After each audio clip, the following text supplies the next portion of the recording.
Assalamualaikum warahmatullahi wabarakatuh. Apa kabar semuanya? Hari ini sehat semua? Perkenalkan, nama saya Heni Puspa. Saya adalah penyuluh narkoba ahli muda di BNN Kota Langsa.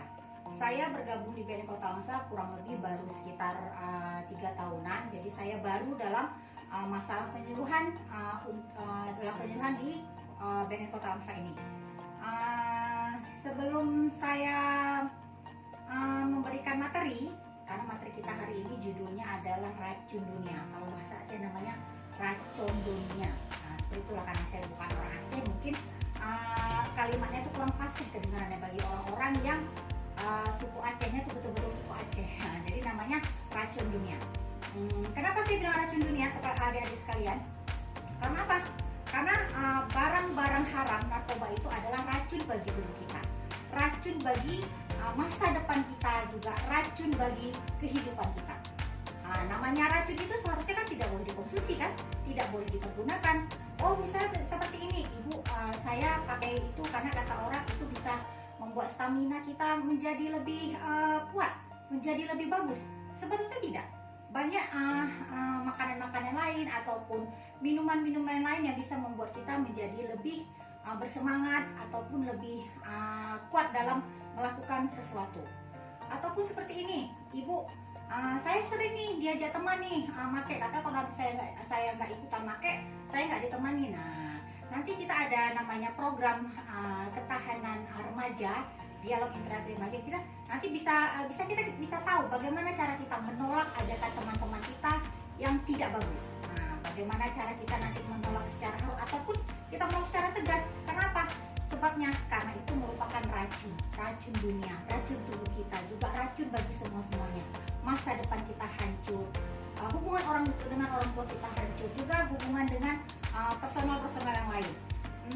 Kemudian ada yang bertanya seperti ini, ibu, saya tidak bisa mengerjakan sesuatu itu kalau misalnya tidak ada tidak ada semangat. Saya harus cari semangatnya seperti apa? Nah, gitu kan. Kita punya Tuhan, kita punya agama. Kalau misalnya kita punya masalah, kita tidak bisa mengerjakan sesuatu, kita kan bisa beribadah, bisa minta petunjuk kepada Allah Subhanahu Wa Taala, ataupun yang beragama lain bisa minta petunjuk kepada Tuhan-Tuhannya kaya. Saya rasa kalau misalnya kalian semua itu tahu bagaimana bahaya daripada narkoba tersebut. Tadi ada yang bertanya nih, ibu, gimana cara kita kalau misalnya menolak ajakan teman? Apakah kita harus langsung meninggalkan dia, tidak usah berteman lagi, atau bagaimana, Bu? Tadi ada yang bertanya seperti itu. Kita harus bisa menolak secara tegas atas yang namanya itu dari pemakaian narkoba. Kita harus berani berkata tegas kalau kita tidak mau menggunakannya dan tidak mau mencobanya. Mencoba saja tidak boleh, karena apa? Awal mencobanya itulah nanti lama-lama kita menjadi ketagihan. Biasanya bandar-bandar itu dia kalau misalnya mencari pangsa pasar yang untuk anak-anak remaja sekolah, mereka tuh akan memberi secara gratis awalnya. Nanti kalau misalnya udah sekali 2 kali gratis, nanti rupanya enak, rupanya anak itu pakai, anaknya akan beli.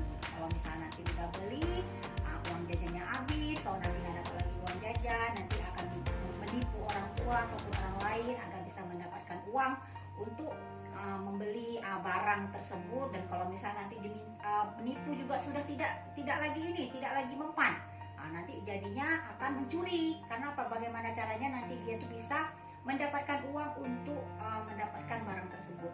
Kemudian kalau misalnya kita diajak sama teman dan kita tahu teman tersebut memakai narkoba, kita sebagai temannya tuh harus bisa memberikan nasihat yang baik kepada teman kita itu agar dia tidak lagi memakai barang haram tersebut. Karena apa?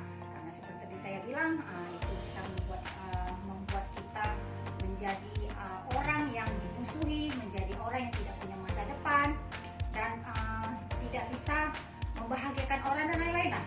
Yang jelas kalau sudah memakai itu, hal-hal yang positif yang ada dalam diri kita, hal-hal positif yang akan terjadi di masa depan kita itu tidak akan terjadi. Dan kalau misalnya pemakai dari usia SMP, mungkin setahun ataupun 2 tahun itu tidak akan lagi dia bisa berpikir secara positif.